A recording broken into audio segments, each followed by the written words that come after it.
So just a quick disclaimer before we begin. There's only two answers to the questions, why did so-and-so not make your list?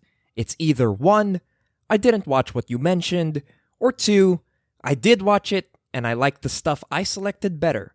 Please feel free to apply whichever response you see fit to your question. I watched and rated 1,270 matches from 2023. 426 of those I considered some level of great, which is exactly the same number as 2022. Fun fact for everyone out there, it's all my opinion. Cue the IQWrestler title sequence.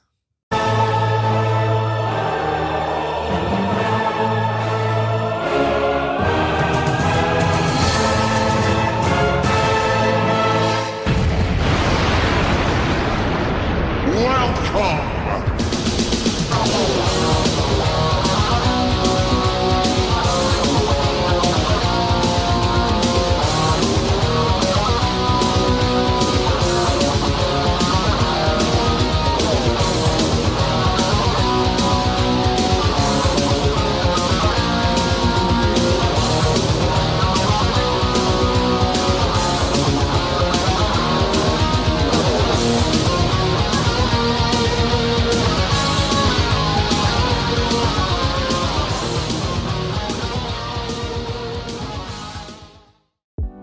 Part 1. The Year of GAHHHHHH. On the whole, 2023 did not feel like a great year of wrestling. I know that feels like a dour note to start a video about the best of the year, but I can't help but feel like 2023 represented some of the most frustrating developments in the industry so far this decade. Some of that's just a result of how things in the industry unfolded. AEW is perhaps the prime example here, adding a third show on TV that feels unnecessary, all the many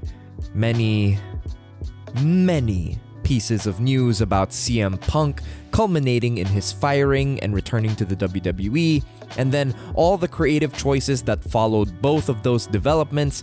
It's just led to an atmosphere of wild highs but miserable lows. Meanwhile, the WWE seems to be attracting some of its most critical acclaim in a long time, but it's with a product that I simply can't connect with on a deeper level. I'll be generous and say that most everything in the WWE functions on at least a competent to even occasionally great level, but so little on offer in that company really speaks to me in a greater sense. Not to mention that some of the things that get immense hype between the Bloodline, LA Knight, and whatever else never really seem to hit as strong for me as they do for others. Not to dwell on the negative for too long though, the benefits of having frustrations with the world's biggest companies is finding a lot more to be excited about elsewhere. 2023 saw my highest investment in present-day Lucha Libre ever, with CMLL becoming appointment viewing this year. Even my viewing of Japanese wrestling shifted away from my familiar favorites of the decade towards companies I hadn't followed closely before, such as Dragon Gate. In the States, meanwhile, there's independent companies like DPW blossoming, talent from the Pacific Northwest Indies getting more opportunities in America, and someone like Adam Priest still holding things down in the Southeast. Roll Tide. There's still a whole lot to be excited about in 2023, even if there was a general malaise over the whole thing.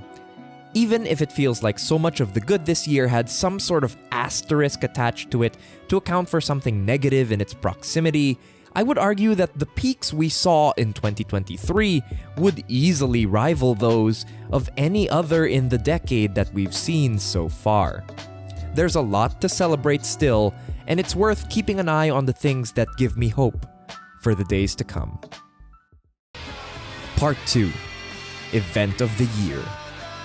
We are the Fighting Detectives. Of all the categories I'm covering today, this feels like the most solid, slam dunk victory of them all.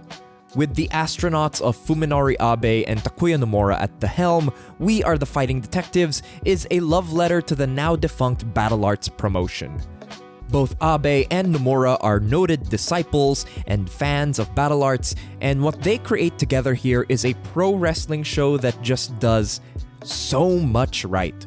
Perhaps the key feature here is the sense of focus on display. There's only 5 matches on the card, with the least of them still being good. Every match is given a decent amount of time, without any of them ever going overboard.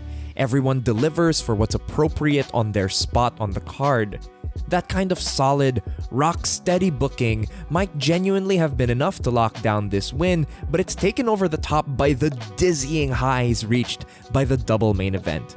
We fittingly have yet another reprise of the iconic Daisuke Ikeda and Yuki Ishikawa feud in the semi-main event tag that gives us the most direct tie to the history of battle arts.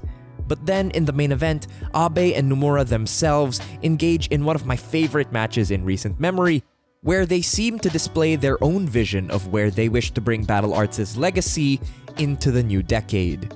It's a tribute, but not a recreation. They aren't continuing the battle arts style piece by piece, but taking inspiration to create something all its own for the future. I'm desperate for more from these fighting detectives in the decade to come. Honorable mentions include AEW All Out, the February 1st edition of AEW Dynamite, ROH Supercard of Honor, DPW's 2nd anniversary, and both nights of the Prestige Wrestling Cascadia Wrestling Cup.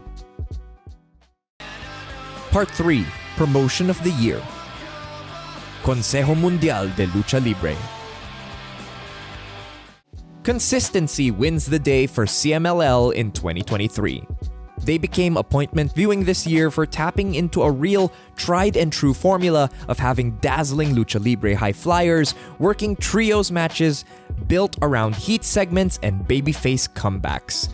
It sounds so simple and admittedly formulaic, yes, but this rather plain template provided a canvas that some of the year's best wrestlers painted brightly upon. The main event scene felt so rich in CMLL. Mystico led the charge as perhaps the best babyface ace in the world, a true god within Arena Mexico. Soberano Jr. went from beloved heartthrob to dastardly prick. Meanwhile, talents as solid as Atlantis Jr., Volador Jr., and spectacular rookie Mascara Dorada cycled in and out against a great cast of baddies in Los Infernales, Los Guerreros Laguneros, Averno, and more. Towards the end of the year, CML even snagged a late-game coup by having a run of a few shows with a returning Andrade El Idolo as well. So many great mini-rivalries populated the year as well. Often it was mostly just setting up a monthly villain for Mystico to dispatch, but that was a booking method that worked strongly. Beneath that, you have things like Soberano Jr.'s Rudo turn and Hechicero being cast out of Los Infernales to add some meat to the bone as well. I don't think any promotion in the world felt quite as lively, vibrant, and comforting as the oldest one there is, CMLL. Honorable mentions include Deadlock Pro Wrestling for combining rock-solid booking, a strong roster, and the best production value on the independent scene. Dragon Gate for similar reasons to CMLL, populating the year with great tag matches and a roster of young talents on the rise. And Katie Dunn, which sort of feels like cheating because they only ran one show, but it's the show of the year, so 100% hit rate there. Part 4, Tag Team of the Year, Astronauts. Look, it's Astronauts. I resisted it for a long time, but it really is them. I didn't just resist because they felt like such an overwhelmingly obvious pick, at least in my circle of the internet, but also because I stand by the fact that I don't think they're necessarily the best tag team wrestlers in the world. I'll dig into more of that later on in the video. But for now, the positives. From where I stand, nobody in the world had as many matches as great as the ones that the Astronauts had all year. Moreover, they seem to be one of a handful of teams in the world that made tag team wrestling feel like a key attraction, and certainly the only one in Japan that delivered with such regularity. I'll be talking about the Astronauts a lot more later on, so here are some honorable mentions. The Workhorsemen for being incredibly close to taking this win, and who I'll be talking about more later. And then, any combination of the following stables in trios and tag team action: Natural Vibes, D-Courage, Los Infernales, Los Guerreros Laguneros, and the Blackpool Combat Club. Lots of great trios wrestling this year, and those teams made up the most regular combinations of them. Alright, McNulty, before we get to the big list, it's time to pay the bills. If you want more reviews of pro wrestling and essays dating all the way back to 2020, sourced from my original fanbite catalog, go to josephmontecillo.com for reviews, essays, and all the stuff you need to keep up with pro wrestling today and of the past. And if you want to see even more written content, subscribe to Big Egg with me and Colette Arand doing historical reviews, modern reviews, weekly discussions, all of that and more on Big Egg. That's where you can find more of my thoughts on pro wrestling. And for now, though, back to the video. Part 5. Top 20 Matches of the Year. Honorable mentions in chronological order include Astronauts vs. Crazy Lovers from Big Japan Wrestling February 8th, Wotan vs. Demus from Zona 23 March 26th, Kazusada Higuchi vs. Yuki Ueno from the final night of the King of DDT tournament, Jon Moxley and Homicide vs. El Desperado and Jun Kasai from New Japan's Independence Day show night 1, Chihiro Hashimoto vs. Natsupoi from Sendai Girls July 16th, and Orange Cassidy vs. Jon Moxley from AEW All Out. Number 20. Astronauts vs. Hideki Suzuki and Hikaru Sato, BJW, October 22nd, 2023. I like to give the Astronauts guff for not always having the most neatly structured matches in their repertoire, and this is one of those bouts that displays why that isn't necessarily a huge problem. With four guys this violent, petty, and mean in even the smallest of moments, there's almost never any room for the energy to dip. Initially, this feels more like a riff session, these four testing themselves against each other individually, but that's what makes the escalation of it feel even better. I want to credit Hideki Suzuki for that especially. Suzuki's not as bombastic as the Astronauts' other typical opponents, but Suzuki is just suffocating with the small ways he pesters and picks at the tag champions here. In so many ways, from tone to the talent involved, a spiritual sequel to the We Are the Fighting Detectives main event. Number 19. Eddie Kingston vs. Bryan Danielson, AEW December 2, 2023. In this match, the Continental Classic gains its identity. Anyone can run a round-robin tournament. It's in this bout between all-time greats that the Blue League especially revealed itself to be this high-stakes, emotional pressure cooker. This match sees Bryan Danielson pick Eddie Kingston apart with near surgical precision. Accepting the blows coming his way, Danielson finds the spaces to demolish Kingston at every angle and compound the damage with big suplexes.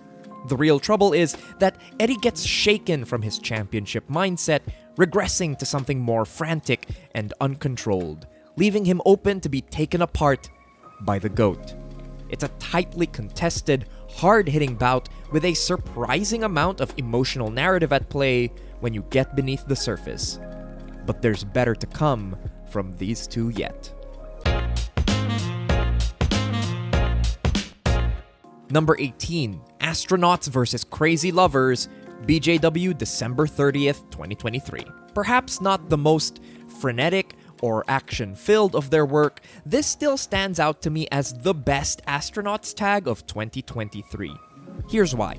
It's a more compressed piece of work than something like the 30-minute draw with Suzuki and Sato, or the epic blow-off against Strong BJ.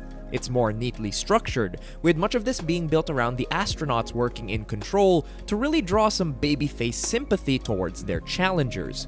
But the real secret sauce to this match is Takumi Tsukamoto. The Astronauts bully that poor man and beat his arm into a pulp, and it's Tsukamoto's dedicated, consistent selling of the arm that paints him as this really endearing babyface figure trying to overcome the absolute buzzsaws that are Abe and Nomura. Takeda's great here as always too, trading stiff shots with the best of them, but it's Tsukamoto's almost everyman quality in this bout, and the payoff of seeing him get the big win that makes this a truly special bout.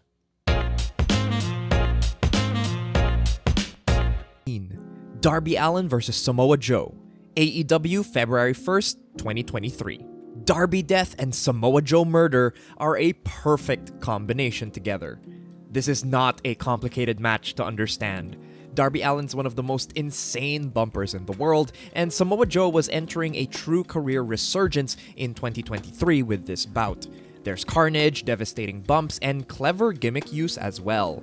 For all the flashy fireworks, it's always incredibly impressive how much structure and thought Darby puts into these bouts, and a legend like Samoa Joe's exactly the kind of monster that can squeeze the absolute most out of this particular formula. Number 16. Gunther vs Chad Gable, WWE September 4, 2023. By far, the best WWE match of the year, and it fittingly caps off the best rivalry the company produced in 2023 as well. There's a neat little story of Gable being presented not as an underdog, but as someone so technically proficient that he was perhaps the greatest threat to Gunther's title reign all year long. It gets to the point that Gunther's violence has to take a certain step up just to overcome Gable. During the commercial breaks, there's some great backwork from the champion, and Gunther even gets petty enough to beat down Gable in front of his own family in the front row. While I would have loved Gable to get the win and still quietly hope for it sometime in the future, there's something to be said about the moral victory of forcing Gunther to try as hard as he did here to have to make it happen. Gunther was great all year, but this felt like the most challenged and motivated his character felt in 2023.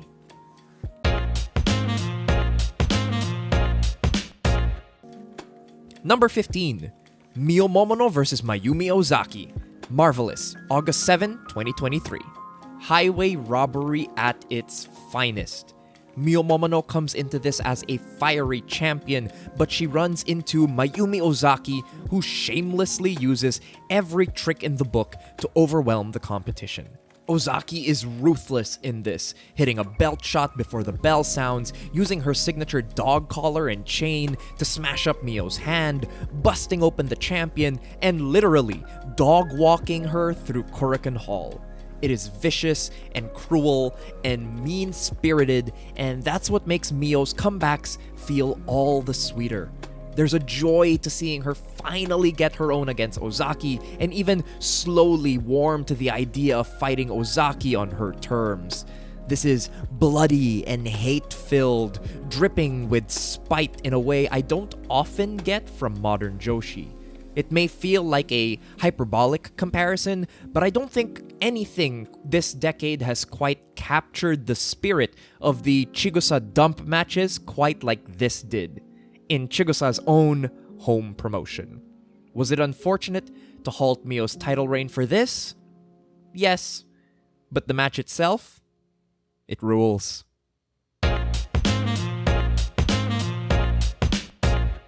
Number 14. Violence is Forever vs. The Workhorsemen, DPW, March 26, 2023.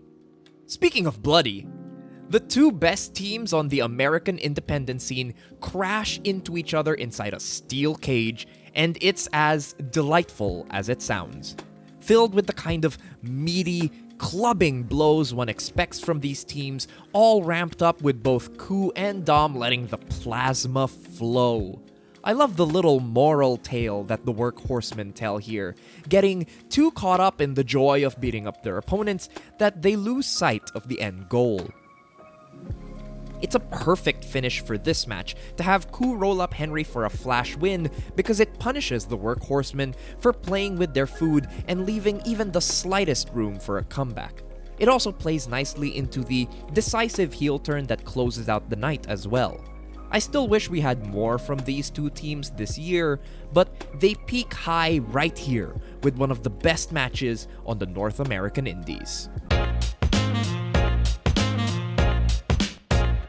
Number 13, Daniel Makabe vs. Nicole Matthews, Dusk Pro, September 2, 2023. This match is something of a miracle the more I think about it. The footage from the hard cam was lost, but luckily promoter and friend of the channel, Parm, had this camera up and running, and now we have this match for free on YouTube. And what a delight it is.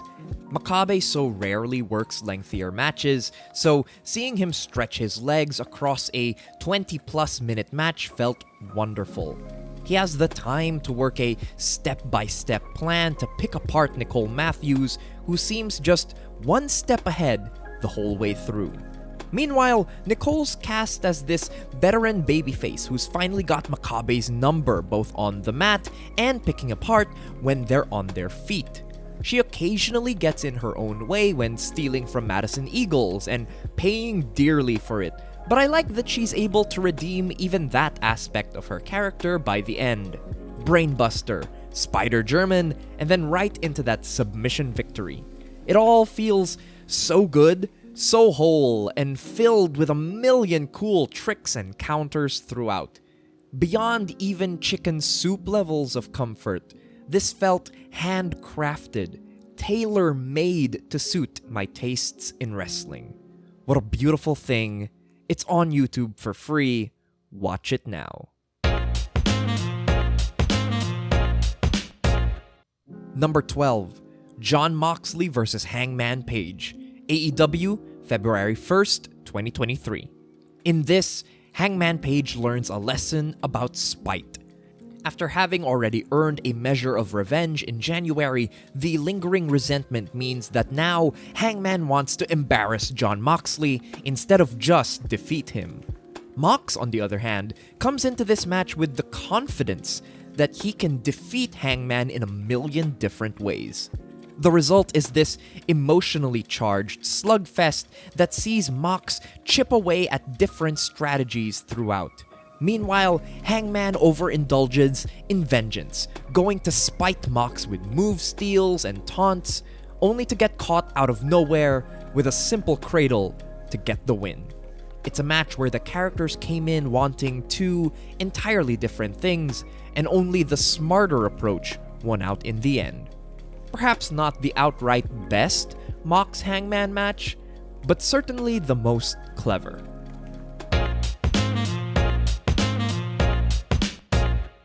Number 11, Kazuchika Okada vs. Kaito Kiyomiya, Noah, February 21, 2023. Have you ever seen a man's dreams die in real time? On February 21st, 2023, it felt like the whole world did when Kazuchika Okada executed one of the most cold-hearted humiliations in recent wrestling history. First though, let's talk about Kaito Kiyomiya. I genuinely see so much promise in Kiyomiya. I think his work at its best is really strong, and I find him very easy to root for as a fiery babyface. He brings that energy here too, sort of sparking a little more emotion from Okada in return. Kiyomiya's late match comebacks too feel so exciting as one sees him create a plan and latch onto it in the hopes of making it pay off. But man, Kazuchika Okada really steals the show here. He is so dismissive and rude throughout all of this, but without sacrificing the selling it needs to make those spurts of hope for Kiyomiya work. But really, it's all in the finish. Okada not only hitting the Rainmaker, but breaking up the cover to hit an Inoki Enziguri and a Misawa Emerald Flosion before enduring his own bad arm to hit one more Rainmaker. Brutal, almost painful to watch if it weren't so entirely compelling.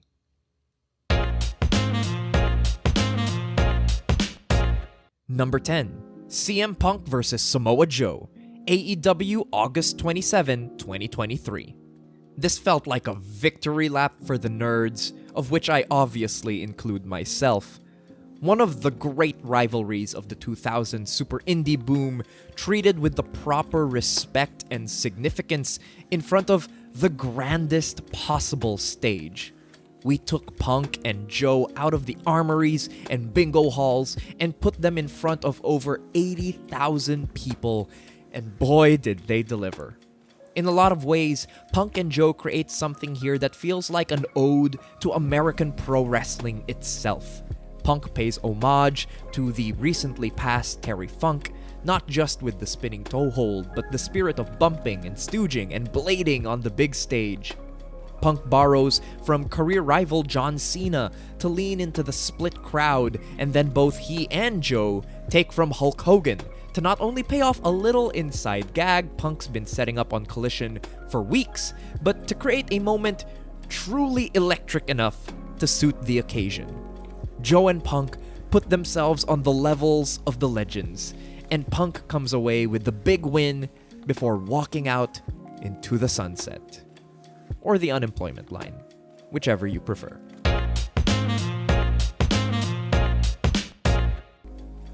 Number 9. Bryan Danielson vs. Rush, AEW February 8, 2023. Danielson and Rush give us a glimpse of a dream.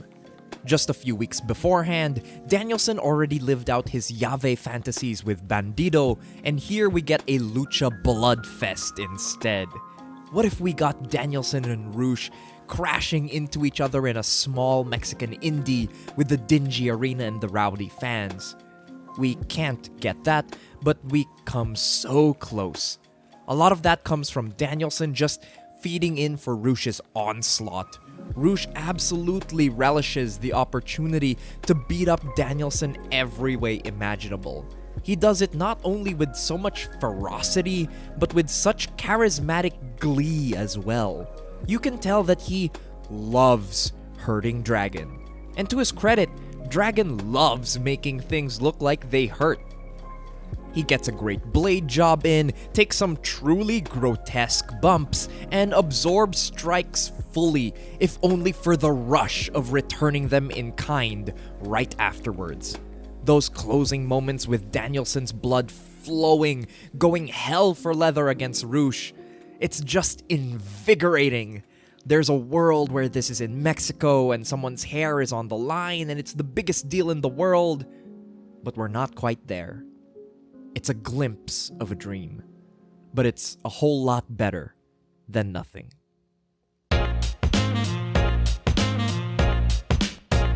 Number 8. Jon Moxley vs. El Desperado, New Japan, July 5th, 2023. In 2022, El Desperado overcame a personal hurdle when he defeated mentor Jun Kasai in a deathmatch.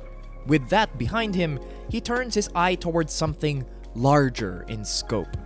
Jon Moxley coming into Japan to do death matches feels very much like the biggest deal in the world, especially when he literally brings some color to such a bloodless product. The tag bout these two had the night before is great as well, but I really feel the scale of what both men mean in this particular bout. Moxley is in fantastic form here, one of his best performances in the entire year as just this force of nature carving up and battering Desperado without remorse. It's in the way he manipulates that fork into Despi's head or sticks it up in the eye hole and twists it about. It's how he bashes Despi with a guitar, then uses the shards to stab him in the neck. He's so overwhelming offensively that he can't help but feel like the very best in the world. As for Despi, it's fun to see him struggle for something greater here. He touched transcendence last year by beating Kasai, but now that he's aiming even bigger internationally, there's a freshness to seeing him try to stand up to the best there is in the game.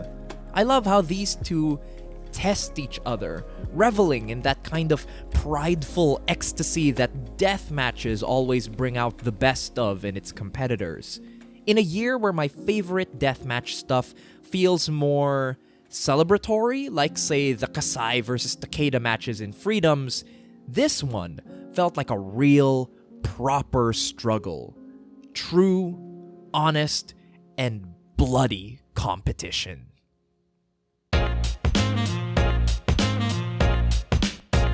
Number 7. Anthony Henry vs. Adam Priest. Action Wrestling, January 20, 2023. The North American Indies peak early in the year with this capped one of the best rivalries of 2022. As with every Anthony Henry and Adam Priest match, this bout is built on the foundation of struggle-filled, intense work. Whether that's grappling down on the mat, striking on their feet, or taking big bumps, both these two put so much weight behind every single thing that all of it looks like it hurts and hurts a lot. The benefit of how fundamentally sound these two are is that they spent the year prior building a feud based off of purely great wrestling, such that when the time for gimmickry came, everything felt elevated even further.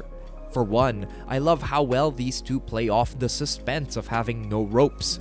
In a lot of ways, it's similar to the suspense built for something like a barbed wire match, where the boundaries of the ring present an innate danger. Much like a barbed wire match too, that first spill to the outside and the resulting offense that came from it feels like such an earned spike in action and intensity. And when you're with two guys that can make even a snapmare look brutal, you know that they're going to make the bigger set pieces look insane as well. There's so much to talk about in that regard, from the big splash onto the ringside table to full force chucking a chair across the ring to the other side. So good, one of those spots that just makes you cackle with glee. A perfect way to kick off Adam Priest being at the top of action for the year. Number 6. Bryan Danielson vs. Zack Sabre Jr. AEW October 1, 2023.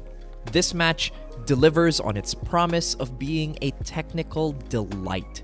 The setting and competition means that a lot of the issues I occasionally have with Zack Sabre Jr.'s work are either curbed or eliminated. Danielson has the effect of grounding Zack's grappling work here.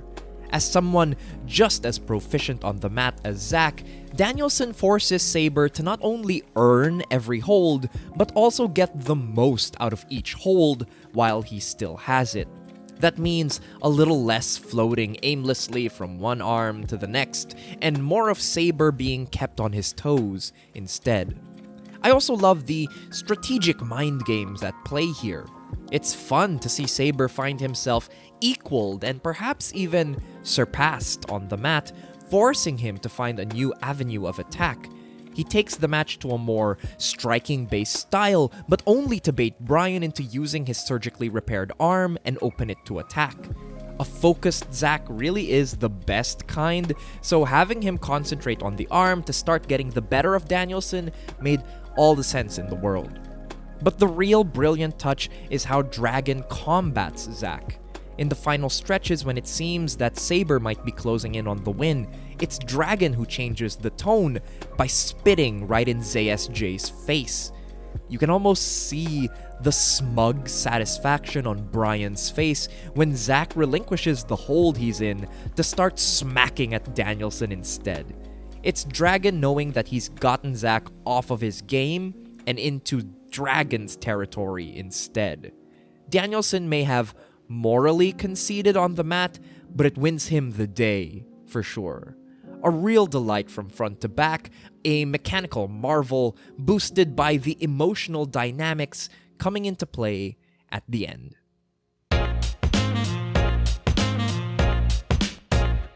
Number 5. Jon Moxley vs. Hangman Page, March 5, 2023. If the February 1st match was Moxley and Hangman's most clever, this is just their outright best. Everything burns away in this, and all we're left with is violence and a vicious drive for catharsis. Only one man can come out victorious, no questions about it, and it's wonderful. As with the Despy Death match, Moxley delivers one of his best performances ever in this. At his best, Moxley operates as a man standing firmly at the top of the industry and guarding that spot with an appropriate level of brutality.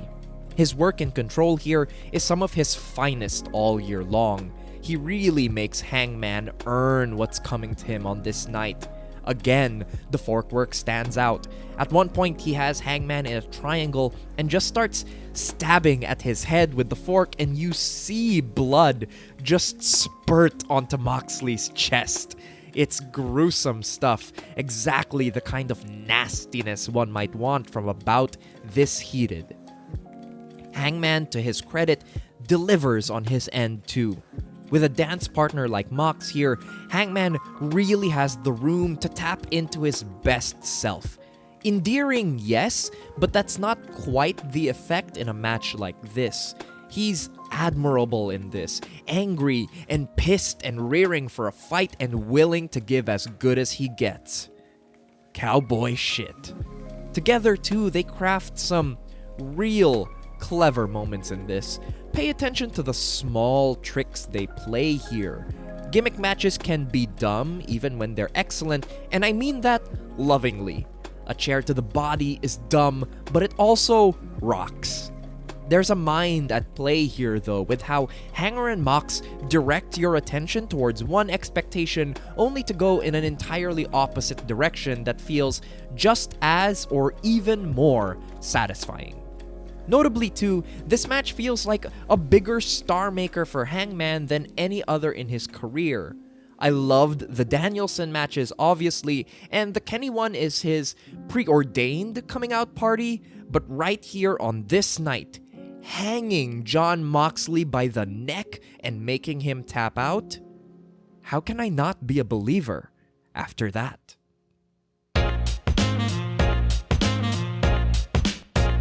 Number 4. Bryan Danielson vs. Ricky Starks, AEW September 3, 2023. History has shown us a rather consistent pattern. When CM Punk goes packing, Bryan Danielson's around to pick up the slack. Punk gets fired and can't finish the feud with Ricky Starks at the big Chicago pay-per-view? Fuck it, throw the greatest of all time at the problem and see what happens. Here's what happened. The 4th best match of the entire year. There's so much that they do right here to maximize the effect despite the slapdash build, but we take away a similar lesson to the FTR Briscoes dog collar match from last year. When the machine fails, the body and the spirit endure. With little to work on, we fall back on the visceral and the elemental. Cast Danielson in the underdog babyface role thanks to an early ambush from Starks. Have him focus on headbutts to keep from using his injured arm. Get the blood flowing to create more drama, and then just lay every single thing in. I still think about that first lashing Danielson gives Starks in the corner. The space he gives the moment to build, the anticipation, and then that first crack of leather like thunder. Astonishing stuff, the kind of thing that jolts the entire body of the viewer, let alone what it might have done to Ricky Starks himself. It's that kind of physicality and intensity that sort of transforms the match before it ends. What started as a simple enough thing, our hero Danielson punishing Ricky Starks for his plentiful sins, becomes something more at the end. When Ricky receives the beating of a lifetime, it stops becoming about punishment and more about being a test. You can hear Danielson outright daring Starks to give him his best shot, basically turning this into a sink or swim situation for young Starks. Given what we know about Danielson's career plans now, it can't help but read like Danielson daring Starks to get on his level so that there's a future ready for when he's gone. Starks can't quite overwhelm Danielson here, but it's not for lack of trying. As a heel, he takes the shortcuts, he lays in the punishment, and he eats shit when it's time. But he expends himself here when he crashes against the indomitable wall that is the GOAT. It's astonishing to see him try, and even better to see him fail. It's a failure that enriches, though. The kind that allows Starks to break through his own ceiling and touch greatness. But there's a difference between great and greatest.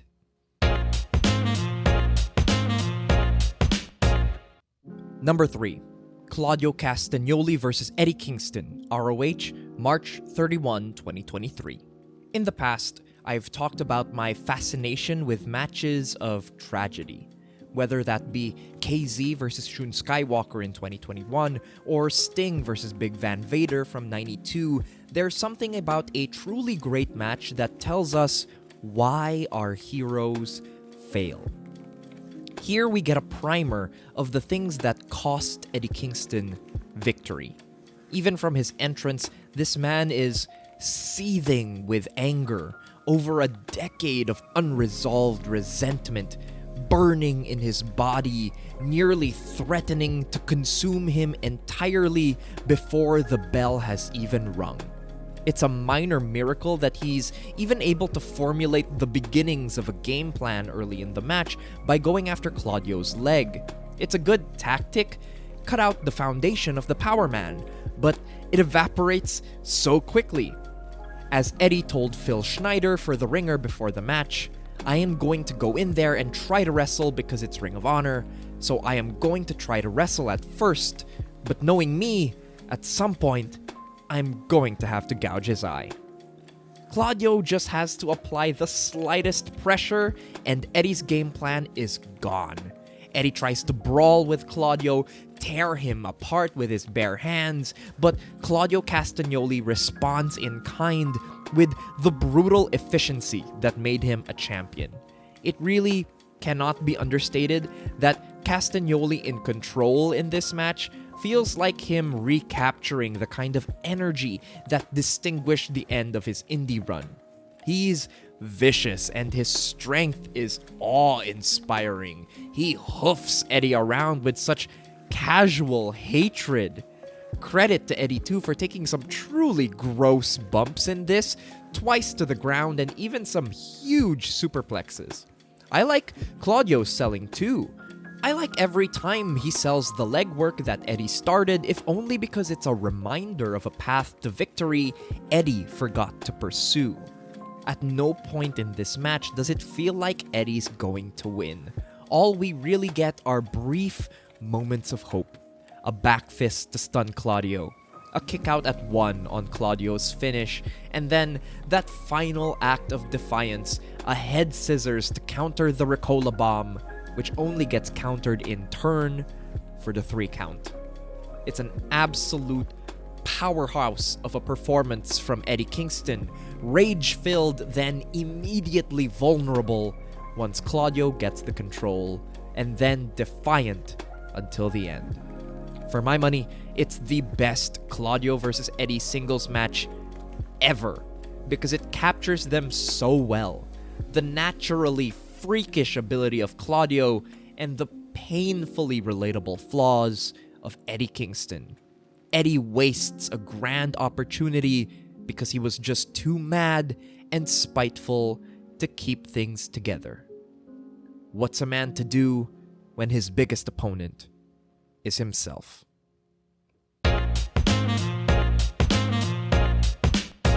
Number 2. Eddie Kingston versus Bryan Danielson, AEW December 27, 2023. Watch. Listen. Really affect your breathing. Absolutely. Sternum, that shot right there was flat in the sternum. It dropped Danielson to his knees. And the fans react to it. Well, you can just tell that they're getting their whole body into these chops. Over Eddie's left eye, he's got an abrasion. I think one of those kicks from Danielson, perhaps when Eddie was upside down in the corner, caught him, and now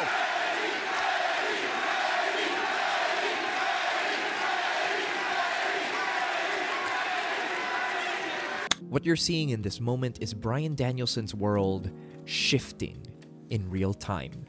He's lost big matches before. We know that about Bryan Danielson, of course. But to Eddie Kingston? On this night? So close to the finals and the chance at the American Triple Crown? That stings for Bryan Danielson. And right here, you see the realization sinking in. Bryan Danielson is going to lose this match. Just a few weeks earlier, Danielson wrestled a strategically perfect match against Eddie Kingston. He made the bout personal and heated, allowing Eddie to get lost in his own frustration and anger so that Danielson could slip in between the cracks and pick him apart. That was Danielson's third singles win over Eddie Kingston, another one where he cracked Eddie both mentally and physically, perhaps leading Dragon to think that defeating Eddie Kingston was no big deal after all. Danielson's mistake then coming into the block finals here on Dynamite is thinking all he needs is the mental advantage. He spends much of the early match actively antagonizing Kingston, flexing on him callously, encouraging chants of "he's a bum" from the crowd. But Dragon gets so caught up in the hubris and the straight-up fun of tormenting Kingston that he forgets to put in the work necessary to physically break apart Eddie. Much like in the Nicole Makabe match too, the dynamic has fully shifted here. Eddie constantly feels a step ahead of Danielson, and it's the latter having to work to regain the advantage. Dragon has to put in the work to catch up, and when he finally does seize control, he's more involved in making an embarrassment of Eddie than he is in defeating him soundly. Nothing Dragon tries is working. He even spits at Eddie repeatedly like he did to Zack Sabre Jr. to try to get Eddie off of his game, and what does Dragon get in return? A continuous, steady pounding of chops. It's a combination of Eddie's mental improvement and Dragon's strategic errors that bring us to that wonderful moment. That realization on American Dragon's face that on this night, no matter how hard he tries, Eddie Kingston will not break. And so now let's talk about Eddie Kingston's performance here. It's night and day from Supercard of Honor. It's measured, focused mentally, if not entirely strategically. For the first time, perhaps all year even, it feels like Eddie Kingston's one step ahead of his all-timer contemporaries, and that nothing they can throw against him will work.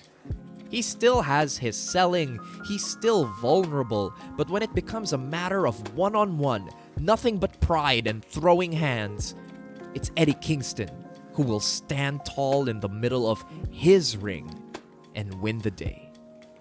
I can barely articulate how much this match means to me and how much it speaks to both men's talent. Once again, Bryan Danielson, my favorite wrestler ever, finds a way to make his defeat not only inevitable, but so goddamn desirable. And to have Eddie Kingston, someone who's been such a sentimental favorite of mine for years, be the one to humble that man? Fuck yes. It's perhaps shy of perfect, if only because I still see where they might still go from here. And when you're dealing with talent this powerful, there's always the creeping sense that something better is possible. What we have, though, feels like Christmas time, a spiritual sequel of sorts to Final Battle 2006. It's almost perfect. Number 1. Takuya Nomura vs. Fuminori Abe. KT Dan, October 12, 2023. This, however, is perfect. In the main event of their produce show together, Takuya Nomura and Fuminori Abe craft a violent love letter to the battle art style that doubles as a manifesto of their own singular vision of professional wrestling. I've seen many people who know battle arts a hell of a lot better than I do say that this doesn't quite breach the best stuff of that promotion. That's fair enough, and so my only counter to that talking point is that this felt like a perfect astronauts match. everything that I've ever enjoyed about those two as a team or as individual performers comes through in this match. Those stiff strikes. The reckless abandon they put behind the pacing, the sort of relentless nature of the escalating violence, and yes, even the sense of humor that runs through their work. With Abe and Nomura especially as tag team partners, I think the silliness really does function well here.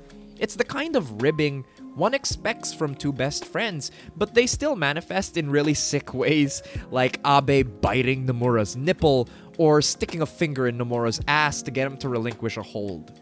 It's not like the humor exists in a vacuum either. It creates a dynamic where the stakes and tone escalate for the entire runtime. When Nomura gets increasingly frustrated with Abe, he starts really laying his shit in, especially those corner kicks, and that leads to this match taking on a more do-or-die tone. Abe responds to the aggression with wild desperation. Just look at how he throws himself at the offense later in the match. The weight he puts behind launching into headbutts or going full body into kicks and knees into Nomura's head. It's frankly breathtaking. And it becomes so easy to root for Abe here, especially as he had never beaten Nomura in singles action beforehand. By the time he grabs Nomura's leg in the closing moments and clings on for dear life, it just feels so good to see him get the win. I think the in-ring action more than speaks for itself, but there's also no separating this match from my experience viewing it either. I had heard about the Fighting Detectives card beforehand, but I never really mentally filed away the date for it, and there was very little info about where it might stream. Just my good luck then on the day of the show that friends shared that it would be on Wrestle Universe, and so I was able to catch the last two matches and this main event live. I still recall the total awe I felt watching it unfold in real time, a luxury I have as someone that lives on the same side of the world as Japan. There was something exciting about the friends and sickos who caught this live, starting the buzz for it, waiting on the Western world to wake up and catch up to what we had already seen. I must admit I feel a sort of extra attachment to this match, having dropped 5 stars on it online, and that being a part of what stoked the hype for this feud among online circles. I wouldn't dare claim that I was the main reason. Abe and Nomura themselves and the work they put in is the main reason. But to be a part of helping put eyes on this still strikes me as rather meaningful, even all these months later. And beyond even all that, this match came to me at just the right time.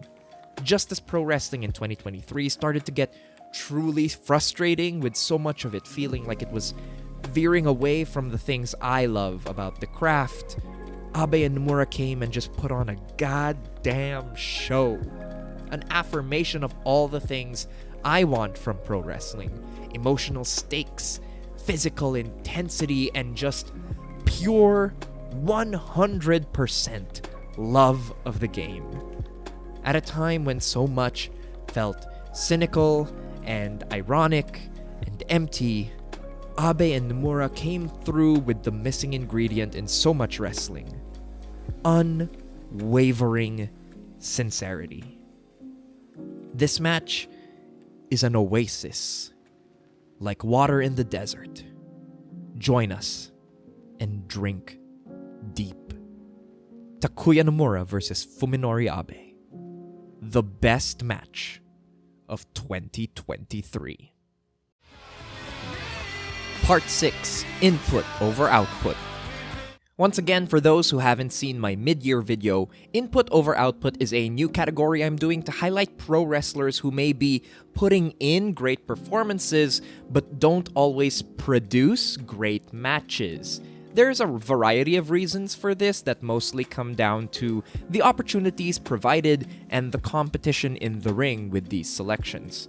So here are some of my favorites that don't quite have the case for Wrestler of the Year, but I want to discuss them anyway. In no particular order, let's start with the Workhorseman. I wanted to talk about the Workhorsemen here because, for my money, they truly are the best tag team wrestlers in the world today. A lot of this probably comes down to a style preference, but as a heel tag team in North American style matches, there's no one better this year than the Workhorsemen. They've really gotten their work down to a science, combining quality heat segments with the kind of fast-moving modern action one wants from tag wrestling in 2023.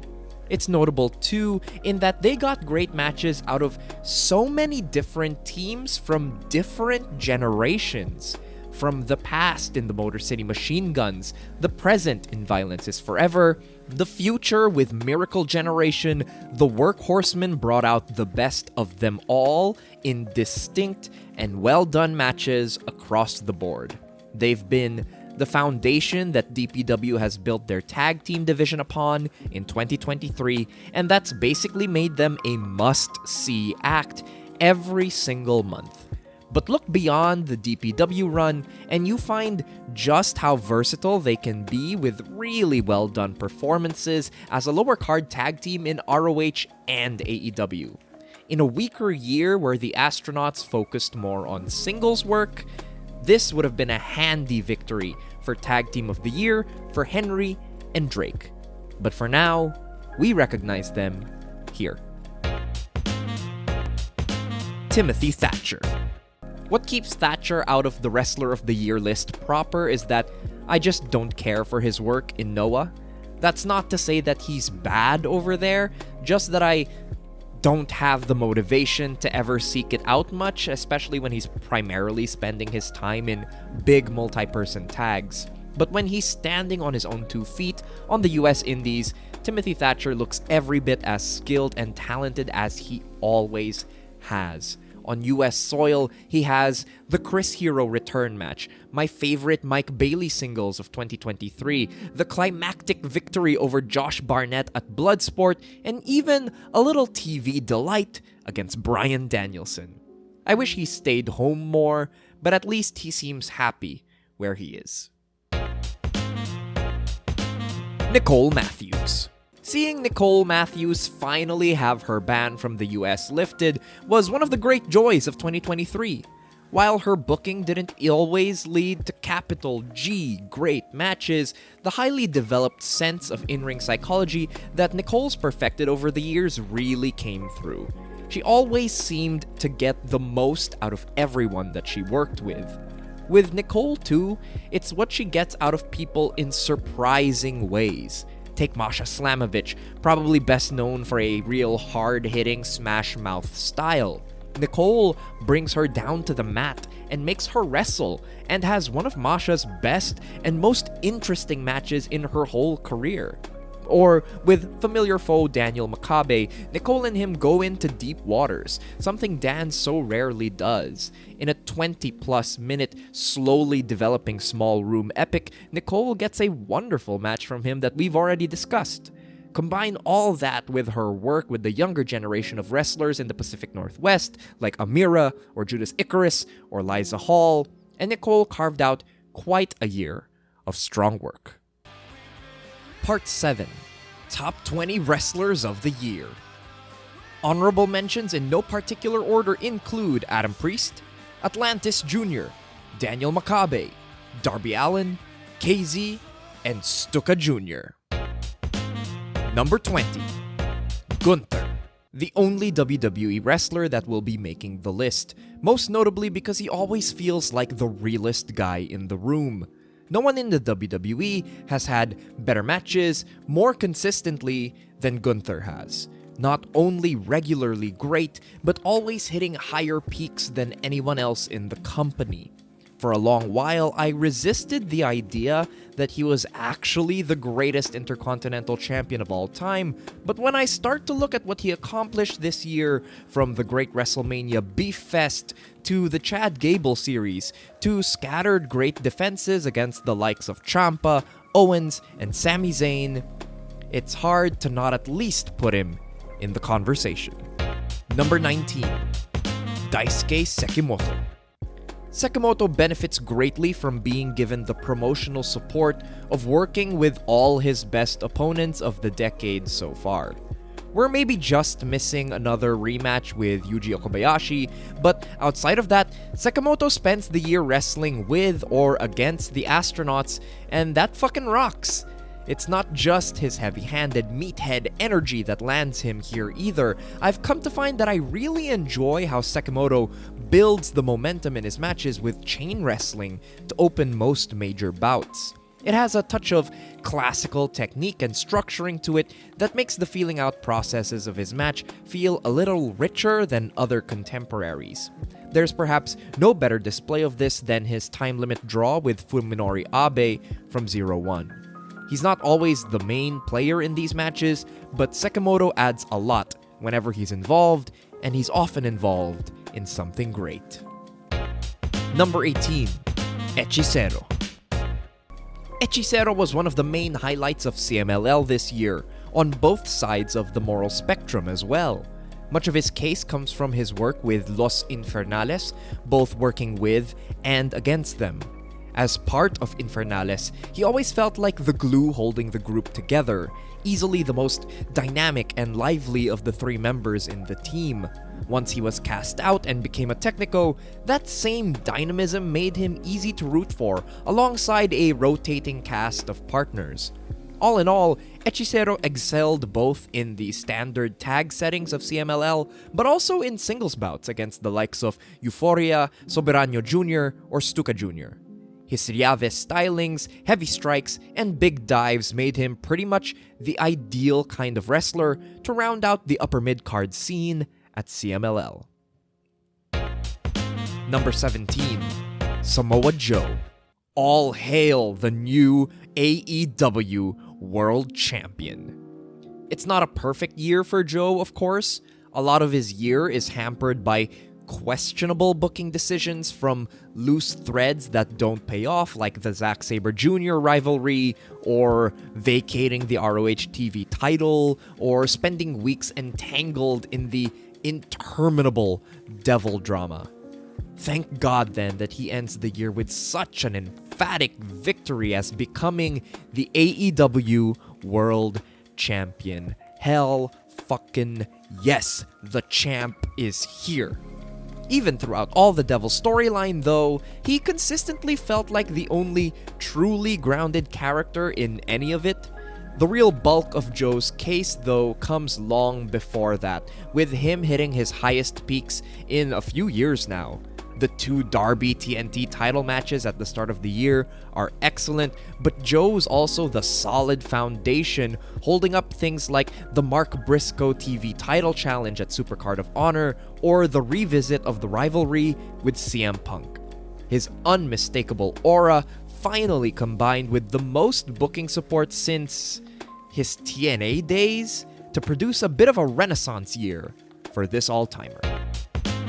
Number 16. Wheeler Yuta. I'm not sure if this one comes as a surprise, but Yuta quietly put together an incredibly strong year of great performances. While he doesn't have the same kind of peaks we've seen from him in years past, there's consistency here on a really high level that impresses me. Yuta spends much of the year as a heel, and I honestly prefer his work in this particular run to the more ambitious attempts of his IWTV title run. In particular, I've found his matches to be concise, very focused, and incorporate new heel mannerisms very well. You'll see this best in his match against Timothy Thatcher, or maybe his rematch against Katsuyori Shibata, as well as his role in the BCC Elite rivalry. Like any great heel though, we get a wonderful destruction of him when Katsuyori Shibata demolished him in their first match at Supercard of Honor. There's lots of fun stuff scattered throughout too, like my favorite Kenny Omega TV singles of the year, as well as great TV bouts with the likes of Orange Cassidy and Eddie Kingston. Same slot as he landed in last year, Wheeler Yuta, a picture of consistency. Number 15. Mio Momono. Now back to a full-time schedule, we've got Mio Momono once again demonstrating why she's one of the best women's wrestlers in the world. Quite simply, I don't know that there's anyone more adept at turning in endearing and emotionally engrossing babyface performances like Mio Momono. It's almost impossible to boo this lady, especially when she spends the year across such wonderful bullies as Arisa Nakajima, Chihiro Hashimoto, and in the best women's match of the year, Mayumi Ozaki. Of course, Mio's victim to a lot of different factors, from a lack of institutional support such as having her title reign cut short and having a lack of high-level competition for the final half of the year, but when she's given the ball, there's few better in the entire world. Number 14, Kazusada Higuchi. 2023 unfortunately saw the end of the Higuchi ace run early on in the year, and that's a big part of why he lands towards the middle, lower half of the list. When Higuchi's placed into major singles situations, he's still a force to be reckoned with though. The title loss to Yuji Hino, basically his entire run in the King of DDT tournament, and even a wonderful little revisit of his rivalry with Hiroshima all prove this point. Even in tag settings, Higuchi shines when given the chance. When Chris Brooks was injured following the King of DDT, Higuchi was slotted into major positions in tag matches at tour shows, and he consistently delivered every single time. Given even the slightest room, it was clear that just ability-wise, there were still few in Japan that could match Higuchi. His talents weren't always called upon in 2023, which is a shame, but when the call was sounded, Higuchi answered as only he could. Number 13, CM Punk. Leave all the news and the gossip and the backstage strife at the door, and what remains when CM Punk is on my screen is still one of the most electric and talented professional wrestlers of all time. Punk's hit rate in 2023 was frankly insane, making the absolute most out of just 12 matches across the calendar year. It is a varied and thrilling batch of performances we get from Punk, where he constantly balances the delicate tightrope of being beloved by some and hated deeply by others. The fact that he took on that constantly mixed reaction and tailor-fitted his performances to suit it really speaks to how made for pro wrestling he is. Whether he's towing the line, such as in his matches with Starks and Joe, or going full-on troll, such as when he's wrestling Satoshi Kojima, Punk basically nails it every single time. I'll be talking much more about CM Punk's run in 2023 soon, hint hint, wink wink, but it's worth noting that even the Dominic Mysterio house show matches speak to his talent.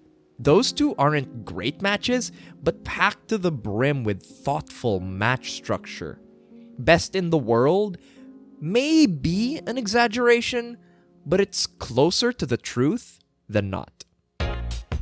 Number 12, Yuji Okabayashi. Yuji was my number one pick at the mid-year, and his case then is the same now, thanks to his ongoing hiatus from pro wrestling. No new developments, so just a quick recap. At the start of the year, Yuji felt like the best champion in Japanese pro wrestling. His feud with both the Astronauts and Yuya Aoki anchored BJW's heavyweight division as must-watch stuff, and the eventual payoffs to both those feuds were some of the best matches of the year. The Aoki title switch saw Yuji give everything to the new champion, allowing his whole arsenal to be dismantled and overcome. Then, against the Astronauts, he also placed the Fallen Icon, tapping out to Abe to give the Astros their first ever win against Strong BJ. Yuji spent 6 months being the best wrestler in Japan, which makes him the 12th best wrestler in the world for 2023. Number 11, Hangman Page. I spoke in the Match of the Year list about how defeating Moxley sort of makes Hangman. I meant this primarily in a kayfabe sense, of course. Hangman having this extremely strong feud against someone who's meant as much to AEW and the industry in general as Moxley felt like a real accomplishment for the guy. Winning that feud even more so, basically cementing Hangman as the real fucking deal. That's all in kayfabe, but the reality of Hangman's 2023 performances speak to this as well. Sure, does he suffer from being part of the elite BCC rivalry that shuffles him aside as a tertiary focus? Yes, he does, even though he's still putting in great work in the ring, such as with the Hung Bucks reuniting, Anarchy in the Arena 2, or even the Forbidden Door tag. But where Hangman really impressed me was in the Swerve Strickland feud. Hangman's 2 performances in that feud are some of my favorite in his entire career.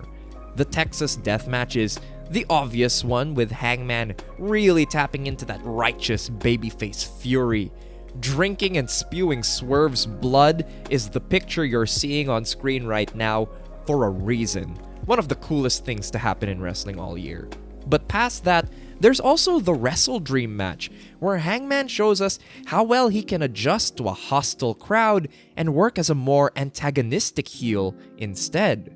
I give Hangman a lot of credit for making that Swerve feud shine as much as it did, and it's that ability to start bringing people up to his level that lands him on the list. Number 10, Athena. Sometimes the input is so powerful that we can look past the output. Is Athena having the most capital G great matches in the world? No, but that's not really what she's asked to do most days. What Athena is asked to do for most of 2023 is be an absolute killer, and she does that perfectly. There is no better squash match worker in the world today, and Athena makes it look easy. Throw a dartboard at her repertoire this year, and you'll find a match where Athena executes ruthlessness without remorse. Athena's year is such that in 2023, I would watch her against literally anybody. Anybody. Just because I knew that Athena would bring the violence to make it worth it.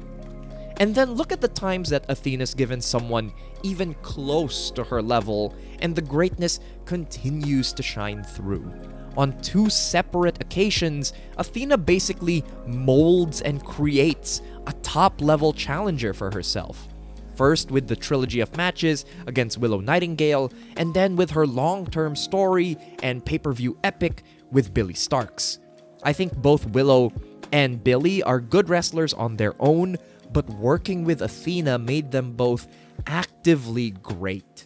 Even between those 2 big tentpoles, you'll find a lot of great Athena matches too. The Emi Sakura bout, the Mercedes Martinez rematch, the defense against Layla Hirsch. Athena was the best women's wrestler of 2023, and if she was afforded half the opportunities others on this list were, that gender qualifier would cease being relevant. Number 9, Big Boss Shimizu.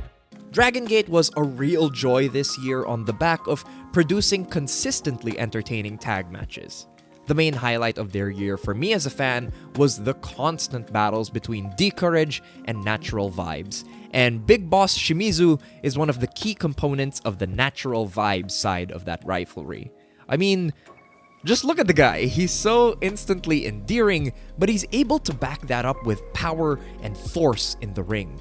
That lends itself nicely to him being an oversized heel, but it's impressive too how effective he can be as an underdog babyface.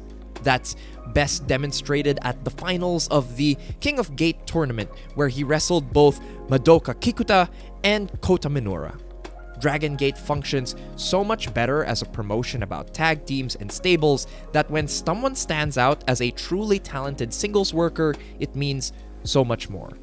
Shimizu fits that description perfectly, with his singles run building to the Dreamgate title challenge against Kikuta being some of the best in the company all year.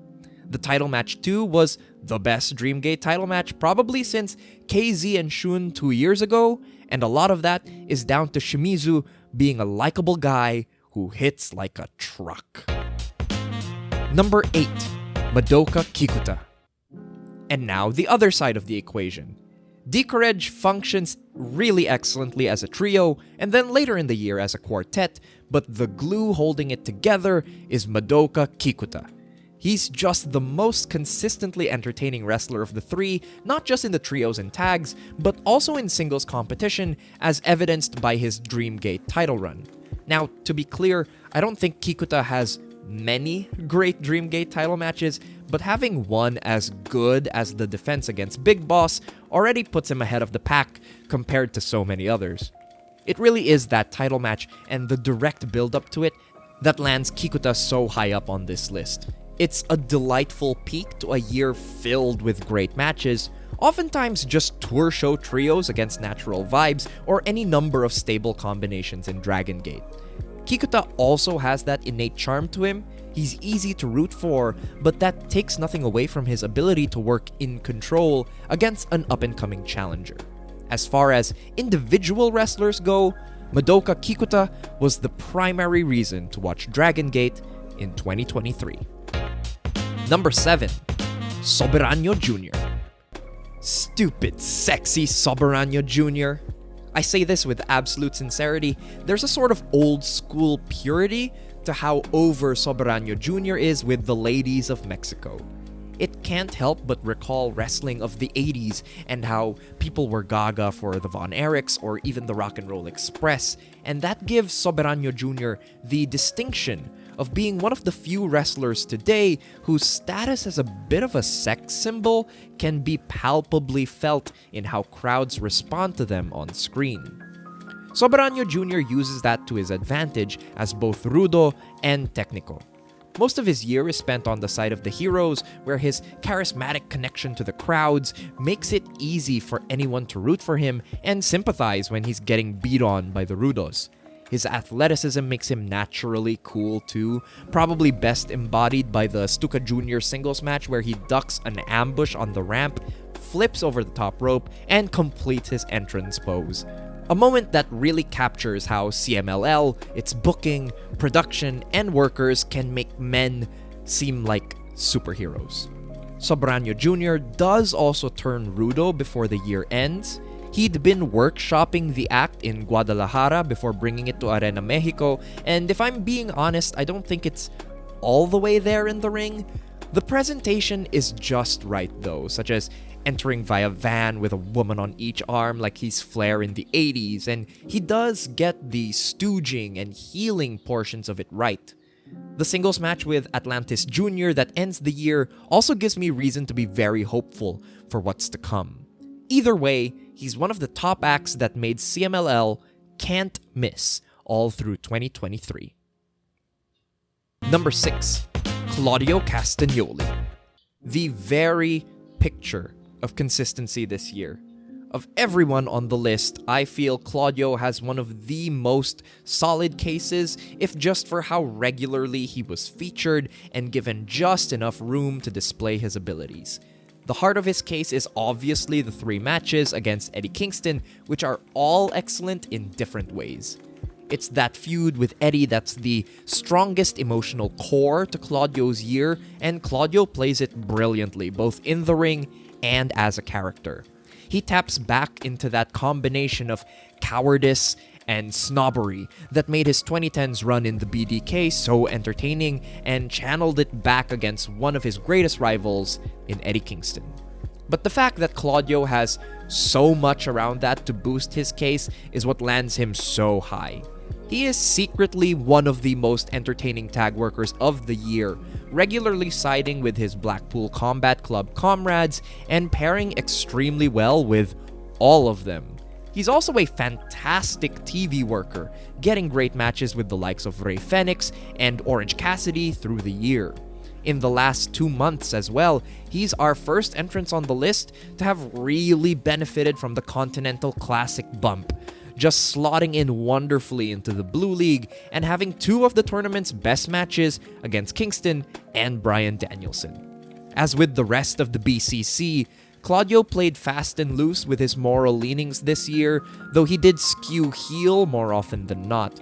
There's even more versatility on display too when you note that two of his strongest matches are Anarchy in the Arena 2 and the Parking Lot Brawl, gimmick matches where he fits in wonderfully. Not to mention that 2023 secretly has some of his best character and mic work all around. Claudio Castagnoli was a consummate professional, delivering on a high level in basically every role asked of him. Number 5. Místico, the god of Arena Mexico himself. Those that keep up with Lucha Libre more closely and watched Místico's appearances outside of CMLL might just have him higher, and I actually wouldn't argue too hard against anyone who had him at number 1.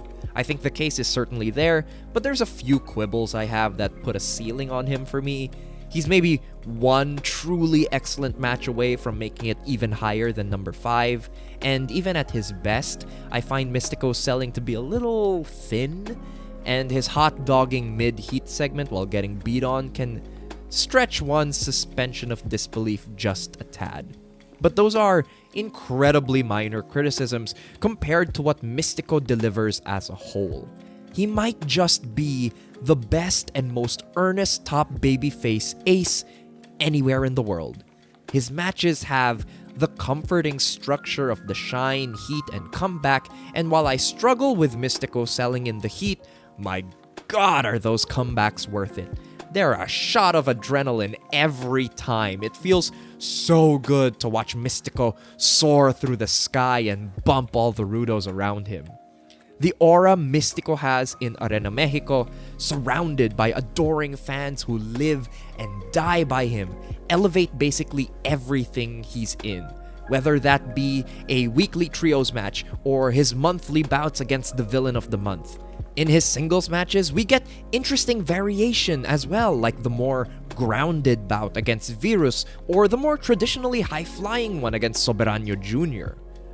Regardless, Místico working the classic 3-act wrestling structure in Arena Mexico is the closest feeling I've had in 2023 to watching Hogan in the Garden from the 80s. It's that level of warm, comforting, well-done pro wrestling where you can just sit back with the faith that the hero will pull through in the end. Also, after he wrestled at their halftime show, he put the Denver Broncos on a winning streak. I don't even watch football, but that's neat. Number 4. Jon Moxley. At his best, Jon Moxley still feels like the ace of the world. He doesn't have the same kind of promotional support as he did last year, even though he is basically still a top guy pretty much every single place he goes to. That being said, this year felt very much like Moxley trying to position others for the chances at success instead of indulging at the top of the heap himself. That's not inherently bad, especially when we have something as great as the Hangman series to look back on, but it also means that Mox's year feels a little bit more directionless than usual. The worst part of this is something like the BCC Elite Rivalry, which did still put out great matches to a degree, but it also felt like a waste of Mox's time overall. It also makes something like Mox's weirdly consistent fourth quarter slump stand out a little more negatively than it might have in a different year. While he's not awful in it at all, and he still gives us something as great as the finals match, Mox's performance in the Continental Classic does fall slightly short of expectation. But all that is the nitpicking. What is great with Mox is still great. There's still so many great performances from him this year.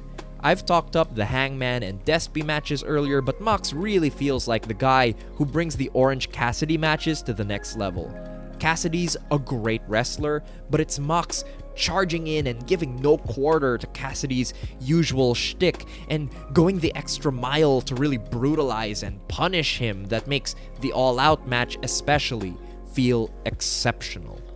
Mox also has a lot of scattered performances outside of AEW that really capture the spirit of his best work this decade. Take his match with the Great Okan late in the year after coming back from injury, where he's able to have one of the most outright fun and exciting matches in New Japan.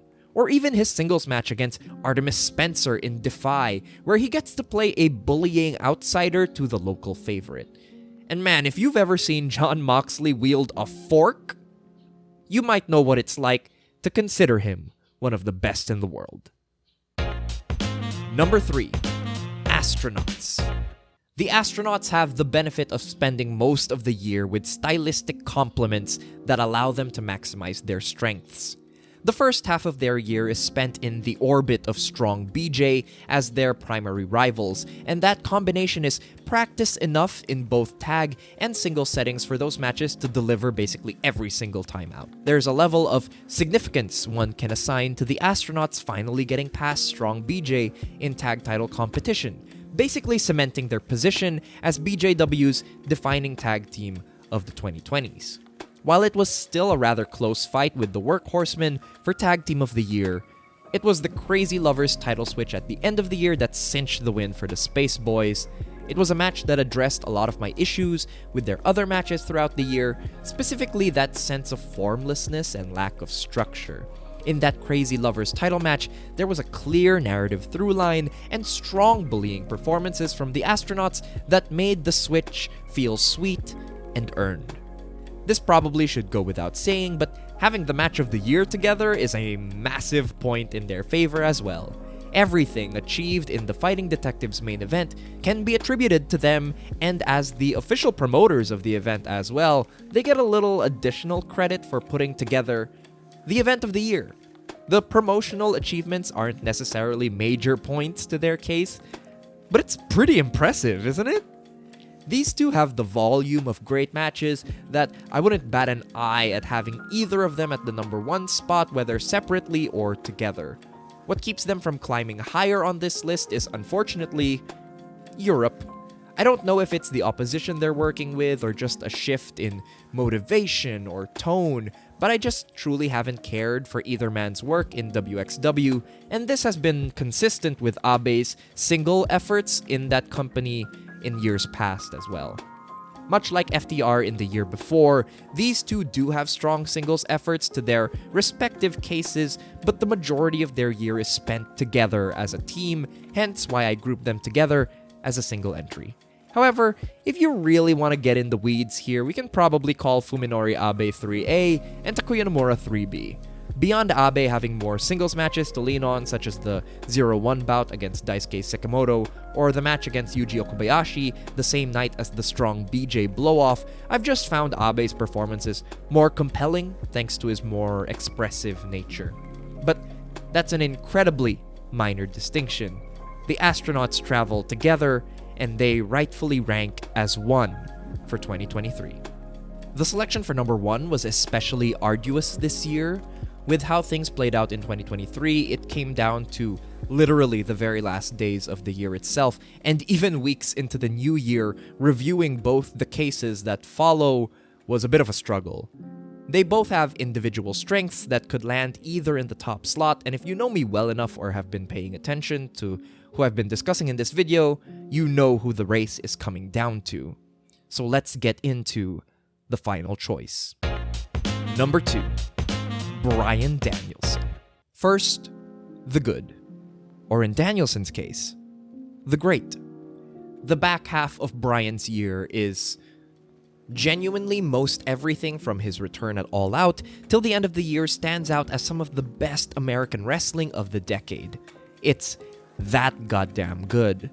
The strap match with Ricky Starks, the Dream rematch with Zack Sabre Jr., and the amazing run in the Continental Classic, which produced 6 straight bangers, no filler. All of it is dizzyingly good, a bittersweet reminder of everything we're soon to lose as Danielson embarks on his final full-time year as a performer. And my god, the variety that Dragon provides us in the back half of the year too. It almost felt like an intentional week-to-week reminder of the kind of range that Danielson's been displaying for the last 20 years at this point. underdog selling babyface against the likes of Andrade and Brody King, righteous Punisher against Ricky Starks and Daniel Garcia, smarmy bully against Eddie Kingston. All of that while casually cutting some of the best promos of the entire year for online content that contextualize and added emotional stakes to what could have easily just been a procession of unrelated tournament matches week after week.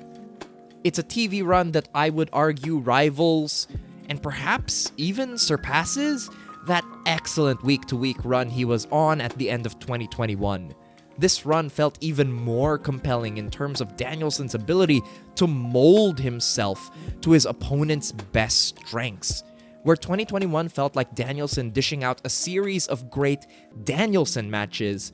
This 2023 felt like Dragon suiting himself more seamlessly to each opponent and the circumstances of each week. In all the ways that we love him for, Bryan Danielson reminded us from September to December why so many consider him flat out the greatest professional wrestler to have ever lived. So why does he lose the race? Well, the first half of Danielson's year is a little more complicated. That's not to say there aren't hits to be found here too, there definitely are. The bloody brawl against Rush stands out as the peak, but there's also the Yave riffing with Bandido, and even in a limited role to hide his injuries, Danielson still puts in an incredibly solid performance in Anarchy in the Arena by just throwing the sickest punches possible. It's where Danielson misses that keep him locked out of the top spot this year.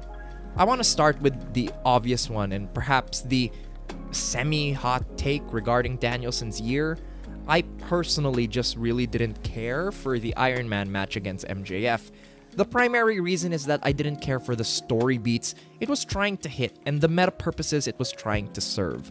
Both the promotion and aftermath of the match seemed to be about proving that MJF could match Danielson's work rate in a high-pressure situation like a 60-minute match, and that's just sort of antithetical to the kind of story I think those two characters would work best in.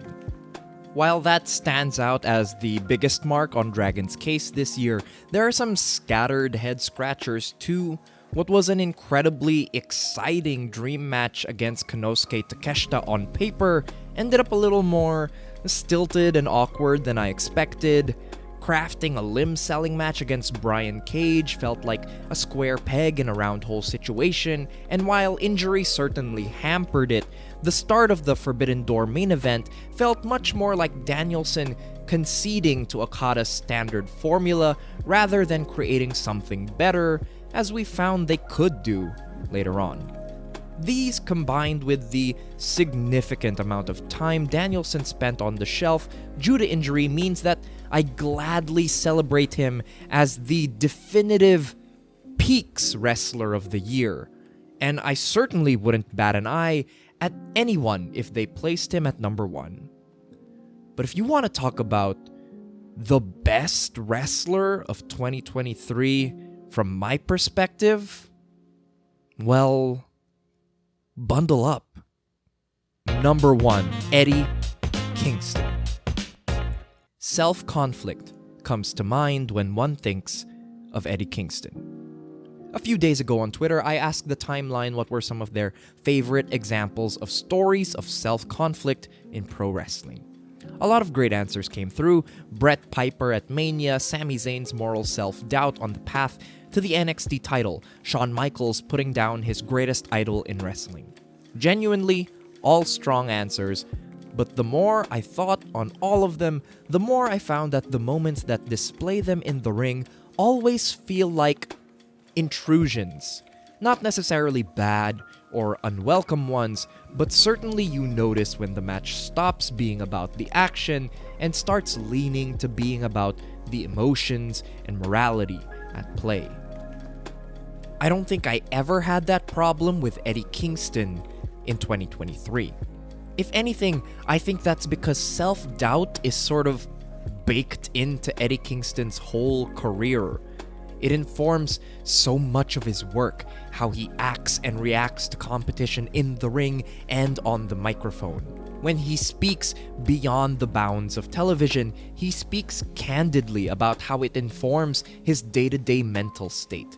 Self-conflict isn't an intrusion on Eddie Kingston's performance, it's a constant reality of his life. And that's what makes Eddie's 2023 feel so rich in the end. The viewers get the privilege of seeing a man find new levels of confidence in real time. The more I think about how Eddie conveyed this in the ring, the more taken aback I am by the breadth of what was accomplished. Just look at the performances and you see the story being told. The Eddie Kingston that challenges Claudio Castagnoli on March 31st is not the same Eddie Kingston holding up the Continental Crown on December 30th. And again, the accomplishment is telling the story in the ring in a way subtle enough to never come across hokey or melodramatic, in my eyes at least. It's a shift in attitude from the headstrong brawler seeing red to a focused ace figure standing strong in the middle of the ring and holding his ground. It's the difference between a challenger and a champion. Eddie becomes a different kind of wrestler when he has something to defend. And in 2023, it felt like he was defending his entire life's work from the world, from those that never believed in him, from the doubters that knocked him back into the dirt constantly for years. I think of 2023 and I think of the demons that Eddie Kingston put behind him, exorcising the specter of Claudio Castagnoli that hung over his head, finally shutting up that sanctimonious American dragon and proving to Jon Moxley that he was worth taking a shot on. Eddie Kingston was the emotional core of the best narrative device that AEW utilized all year, the Continental Classic. His struggle defined what made that tournament so satisfying for so many viewers. And if you look at his work, and I mean really comb through it, you'll find that the performances constantly live up to the lofty themes of this overarching narrative. The Continental Classic and Claudio matches speak for themselves, but that's not even getting into all the smaller opportunities that Eddie makes the absolute most of. Going back to the start of the year, he felt like the perfect figure to send Jay White packing from New Japan in what I would call Jay's best singles match of the year. Yes, the Ishii match is the obvious standout from the G1 run, but then you see the kind of thought and selling that Eddie puts into something like a Henare match, and his greatness shines through even more. Eddie Kingston crafts what I'd call my favorite Commander match ever in their ROH title bout on Collision that sort of recalls Eddie's work with smaller luchadors in Chikara. Given 6 minutes of pay-per-view time, he knows how to give an underrated talent like Anthony Henry just enough to have a great match out of seemingly nowhere. Eddie Kingston told the best pro wrestling story of 2023 about a man overcoming his own doubts and how that allowed him to overcome the world. When the year ends, the image we're left with is the king of the bums standing over the ace of the world, carrying 3 belts like his heroes did before him. It's the stuff that dreams are made of. Eddie Kingston, the last of a dying breed, the Mad King, the Continental Crown Champion, the best wrestler of 2023. Hey, you made it to the video. Congratulations on surviving that whole thing. And thank you so much. I appreciate you incredibly deeply for watching this far. Before I go on, I want to send out a special thank you to SamTheVAMod, who helped co-edit this video. And of course to IQWrestler, who made that wonderful title sequence you saw at the start of the video. And I definitely want to send a special shout out to all of my supporters on Ko-fi. Thank you to one-time supporters in Saul Delgado, Colette Aran, Mark Buckledy, @Verb Abrams, Tim Cook, Zeke, Matty Ice, Snowboy, Lance Garrison, Rob, Dan Vakura, Ryan Duckworth, Garrett Kidney, Coop C, Hippoboy281, Damon Spriggle, Guthrie, Eamon, Matt Cole, and the King's Heavenly Road. And of course, a massive thank you to all of my monthly supporters in James Draper, Captain Jack Hartless, Eddie Roberts, Jacob Dickens, Chick Fritz, Spiders in My Bed, Timothy R. Buchner, Indelaine, Don O'Matic, Pete Vinison, Kid Kingpin, Joe Humphreys, Christopher Jackson, Four Pillars of Hell, Sean, Emily, Mason Rollison, Carved Kutta, Jacob VR, Merch Table Mafia, Ando Commando, Shane, Vibe MD, Christoph, Quentin Besnehard, Christopher Richards, Dom G, Austin Shermer, Ben Rowe, Wrestling Playlist, Woo! Francois DeBuck, Justin Roberge, Pro Wrestling Outsider, Secret Cow 42, and Matt Wasung. You guys are absolutely amazing. I can't tell you enough how grateful I am that you guys stick around to support the channel. Just to answer a few questions, no, Walking the King's Road is not over. I am planning to get back to it. I just need to approach it on my own time, but it is on the docket of things to do. Thank you all so much for your patience with me, all the support that you've given the channel and me on other platforms. You guys rock so much. Thank you, thank you, thank you. Enjoy the rest of your day and have a good one.